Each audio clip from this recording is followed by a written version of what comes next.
Hurmatlı mekendештерим, буга чейин ар кандай аянчыларды айтып келгем, дагы бир жолу баса белгилейм. Өлкөнүбүз үчүн жаранды коом ачык, массалы маалымат каражаттары эркин, парламент күчтүү болушу абзел. Бул демократиялык коомдогу негизги баалуулуктар. Аны менен катар партиялык системаны өнүктүрүү чоң мааниге ээ.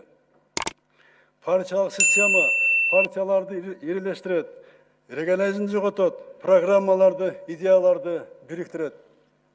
Партиялардын социалдык базасы кеңейтет, ар кайсы кесиптеги, коомдун ар кандай катмарындагы адамдардын биригүүсүн шарттайт. Парламенттик сапаттуу курамына партиялар жоопкер. Ал партиялардын түзгөн тизмесине көз каранды. Бул маселени бир гана лидер чечпей, партиялык демократия болушу абзел.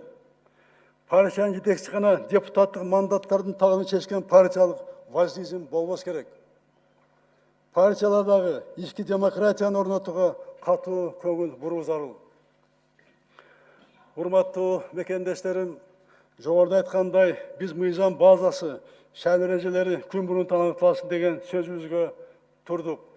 Укуктуу база түзүлдү. Биз айткан уадабызды аткардык. Азыркы учурда дагы бир гана жагдай жөнүндө пайыздык чек тууралуу талкууларга чекит коюла элек. Бул маселе боюнча менин пикиримди билүүгө ынтызар болгон мекендештерим, айрым депутаттар мага түз да маалымат каражаты аркылуу да кайрылышты. 9% деген чекти мына ушул жерде отурган депутаттар, мына сиздер көпчүлүгүңөр колдоп мыйзам кабыл алынган эле. Бул норма шайлоого катыша турган саясий күчтөр тарабынан кызуу талкууга алынып, азыр өзгөртүүнү талап кылууда. Дээрлик жарым жылга жакын созулуп келаткан талкууга мен дагы көңүл буруп турдум. Айтылган ойлорду угуп турдум. Мына азыр 9%, 7%, 5%, жада калса 3% деген дагы мына пикирлер айтылып жатат. 9% демиле келет. Аны колдогондордун оюн эске алсак, негизги аргумент партияларды ирилештирүү максаты болгон. Оба бул зарылдык муктаж, бирок буга саясий күчтөр даярбы? Маселе ушунда болуп турат.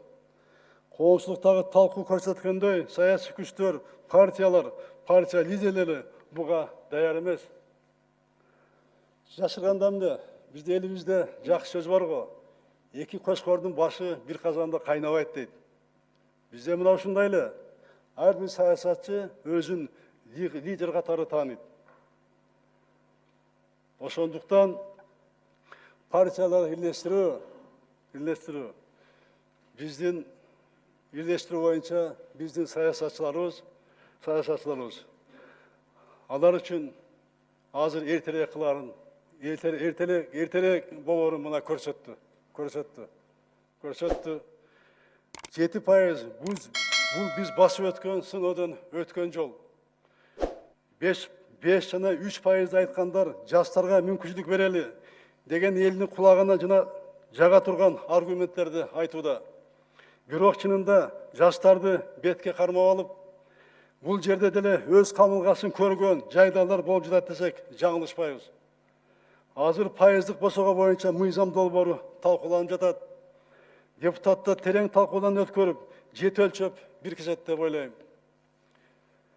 Мен бардык партияларга карата бирдей, менден бардык партияларга карата бирдей мамиле болот.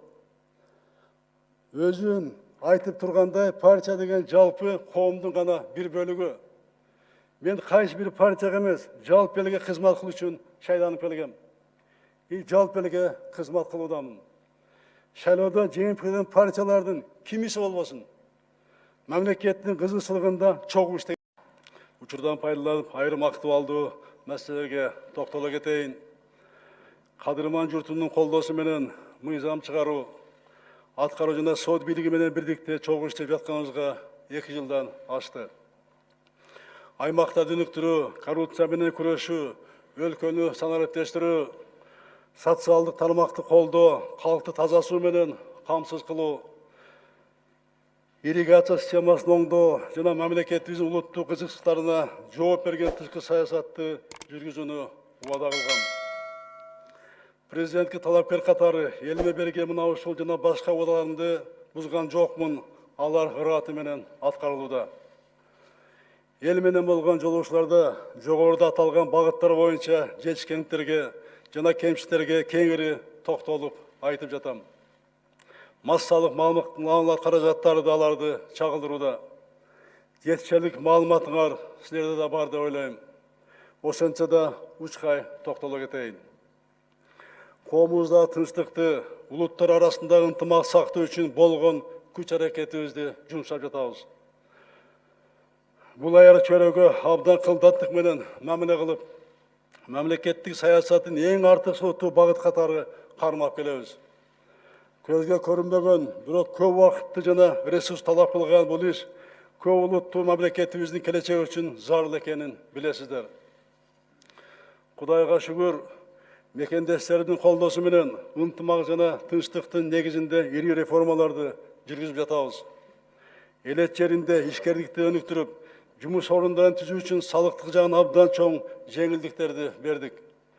Каржы агымдарын аймактарга бурдук.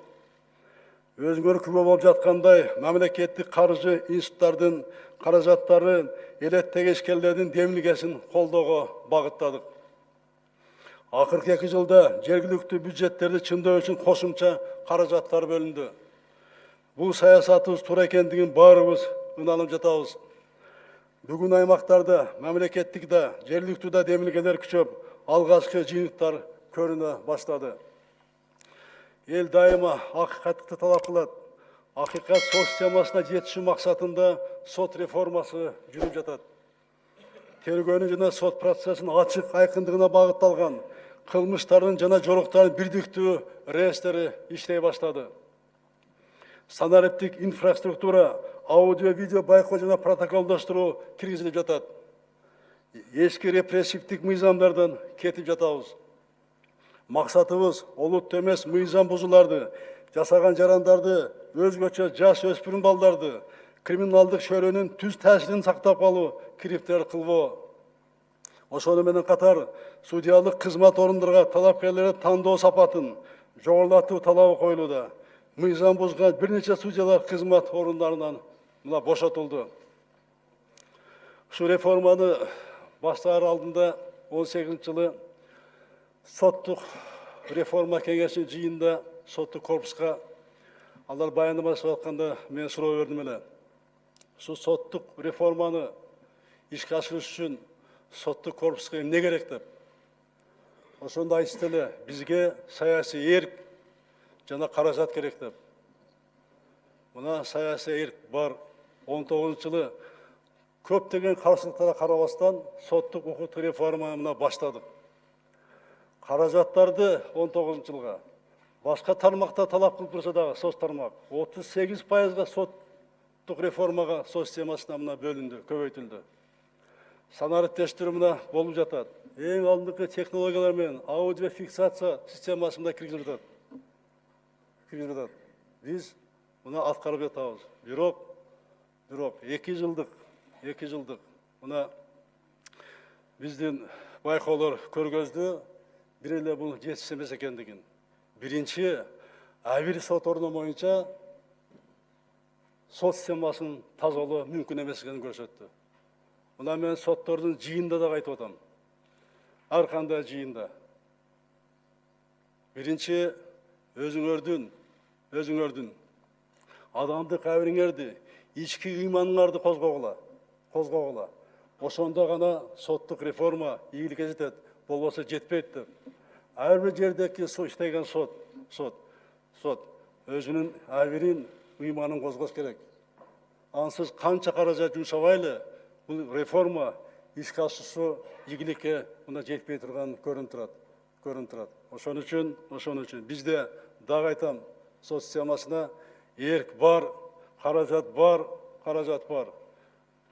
Бардыгы бар. Мына иштин бардыгы өзүңөрдүн баштагыла, оңдогула. Коррупцияга каршы күрөштү улантып жатабыз.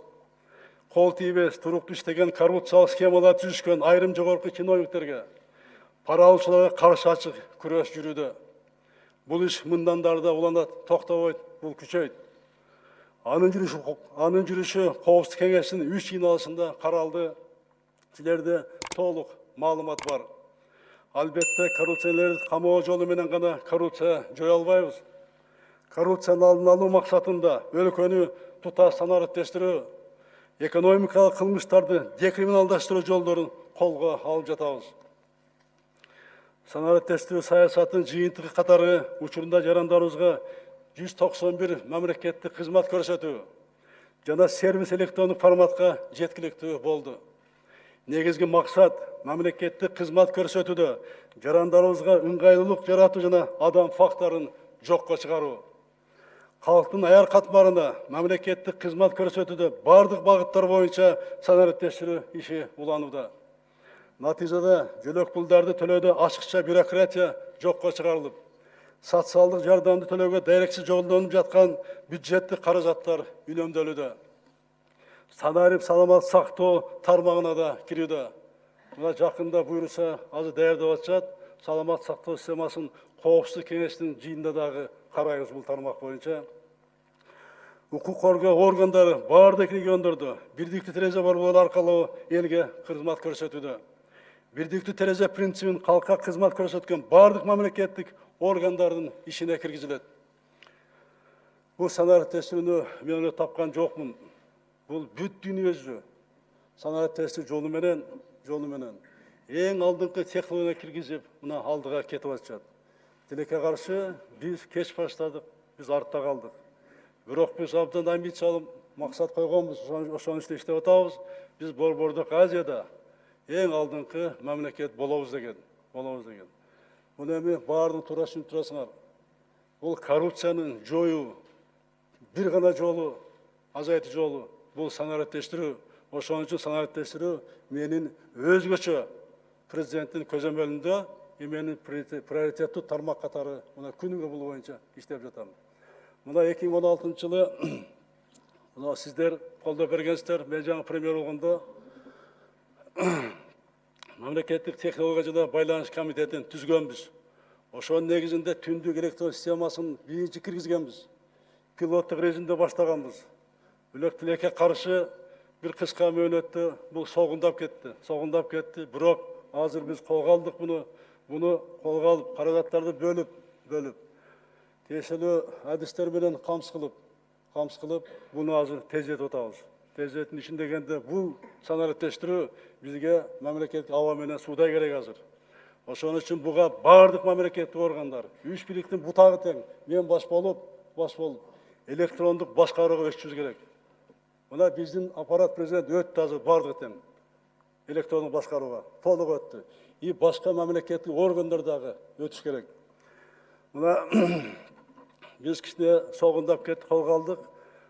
19 жылы Эстонияда 130 мамлекет катышкан жылда электрондук башкаруу системасы боюнча конференция болот. Ал жерде жыйын өтөт. Ошо 130 мамлекеттен бир гана мамлекетке берет.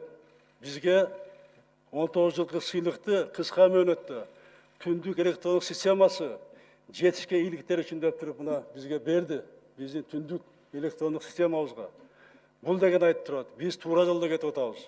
Ушул системаны күчөтүп, талапты коюп, ушуну биз турмушубузга бардык тармактарга киргизишибиз керек. Мына Кудайга шүгүр, азыр 62 мамлекеттик орган барды кирип атат. 28 коммерциялык орган киришип атат. Буйруса сапатына дагы мына карай баштадык. Буну ишке киргизебиз. Санарип аймак, айыл өкмөттөрүн бардыгын тең быйыл 20 жылга чейин мына киргизебиз. Өткөндө мен мына көрүп келдим, атайбыр Лебединик айыл өкмөтү. Жөнөкөй нерсе, көп да каражат кетпейт. Ага эрк керек, азыраак каражат керек тауып иштеткенге.